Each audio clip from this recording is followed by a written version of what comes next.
42% రిజర్వేషన్ని cabinet ఆమోదించడం చాలా హర్షదగ్గ విషయం.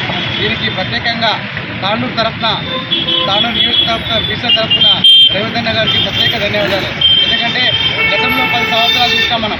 42% ఉన్న బీసీలను వాళ్ళు 22 వచ్చింది. ఎందుకంటే బీసీలు ఎదగొద్దు, ఇక్కడే వాళ్ళని అలరూపాల విధంగా వాళ్ళు ఆ రోజు బీఆర్ఎస్ ప్రభుత్వం వాళ్ళని బీసీలను పెట్టడం జరిగింది. కనుక ఈరోజు క్యాబినెట్ రేవంత్ అన్న క్యాబినెట్ 19వ క్యాబినెట్ సంచలన నిర్ణయం తీసుకుంది. ఈరోజు చారిత్రాత్మక నిర్ణయం. ఎందుకంటే ఎవ్వరు కూడా బీసీల వైపు అక్కడ బీజేపీ పార్టీ కానీ ఇక్కడ బీఆర్ఎస్ పార్టీ కానీ ఎవ్వరు కూడా బీసీల బాగోగులు ఎవరు కూడా వాళ్ళు ఈరోజు రేవంత్ అన్న ప్రభుత్వం 42% బీసీలకు ఖచ్చితంగా ఆమోదించాలని క్యాబినెట్ నిర్ణయం తీసుకున్న దానికి హర్షం వ్యక్తం చేస్తూ, అలాగే గత 18 నెలల నుంచి దాదాపు మనం పోరాడింది తెలంగాణ విద్యార్థుల ఉద్యోగాల గురించి.